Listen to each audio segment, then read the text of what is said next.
പേരുണ്ട് സെയിൽസ് ബാക്ക്ഗ്രൗണ്ടിൽ നിന്ന് വരുന്നവർ? പേര് വെക്കാം.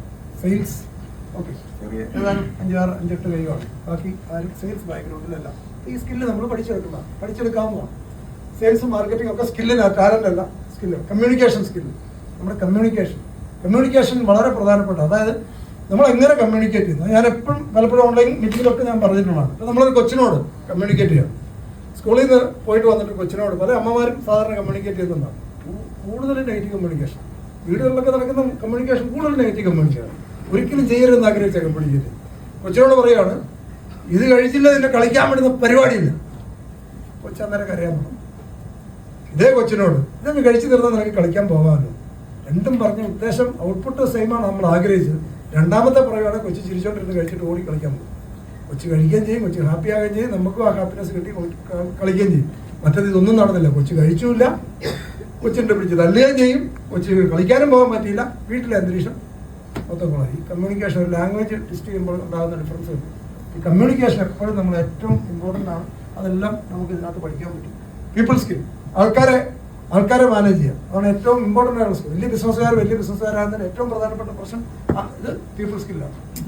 പീപ്പിൾ സ്കില്ലാണ് ഒരാളെ, കാരണം ആൾക്കാരെ കൊണ്ടുനടക്കുക എന്ന് പറഞ്ഞാൽ ഇവിടെ ഇരിക്കുന്ന ഒരാളെ, ഇവിടെ ഇരിക്കുന്ന ഈ സീറ്റിലിരിക്കുന്ന ഒരാളോട്, നിങ്ങൾ ട്രെയിനിലും ബസ്സിലൊക്കെ മിക്കവാറും കാണുന്നൊരു കാഴ്ചയാണ്. ട്രെയിനിൽ ഇപ്പോൾ ഇവിടെ ഇരിക്കുന്ന ഒരാളോട്, ചേട്ടാ പുറത്തേക്ക് ഒന്ന് ഇരിക്കാമോ, അന്നേരം പൊട്ടന്നിരിക്കുന്നു പുറത്തേക്ക് നോക്കിയിരിക്കുന്നു, നിങ്ങൾ കണ്ടിട്ടില്ലേ?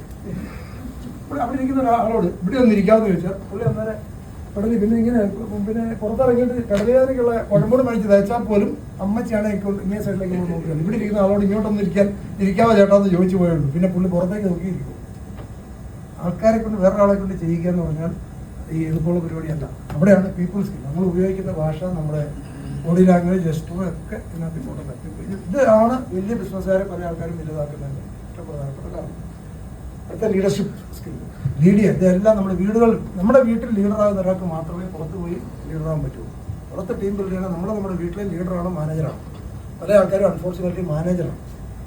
ഞാൻ പറയുന്നത് ഇവിടെ നടക്കുള്ളൂ, ഞാൻ പറയുന്നത് കേട്ടാൽ മതി, ഭാര്യയും പിള്ളേരും എല്ലാം ഞാനിവിടെ പറയും, നിങ്ങൾ കേൾക്കുക. ഇത് മാനേജേഴ്സാണ്. നമ്മുടെ പൊസിഷൻ, ഭർത്താവ് എന്ന് പറഞ്ഞ പൊസിഷൻ ഉപയോഗിച്ച് നമ്മൾ അനുസരിപ്പിക്കുന്നത്. അത് ബഹുമാനമുള്ളതുകൊണ്ടൊന്നല്ല. ഭാര്യ പിന്നെ വൃത്തിയോടെ ഇരിക്കാതെ ഞാൻ അന്നേരം പറഞ്ഞതാണ്, എൻ്റെ അച്ഛനോട് പറഞ്ഞു നിരത്തിട്ട് ചവിട്ടിട്ട് ആ ഗതികെട്ട സമയത്ത് അവരുടെ സകല ഫ്രസ്ട്രേഷനും അല്ല അടുക്കള പോയി പാത്രം എടുത്ത് നിരത്തിട്ട് മാത്രമേ മാറുമ്പോൾ ഇനി എന്നാ ചെയ്യാനും.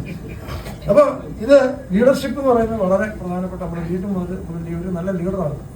നമ്മൾ കുറേ സ്കില്ലുകൾ പഠിച്ചെടുക്കാവുന്നതല്ല, പഠിക്കാവുന്ന കാര്യമല്ല.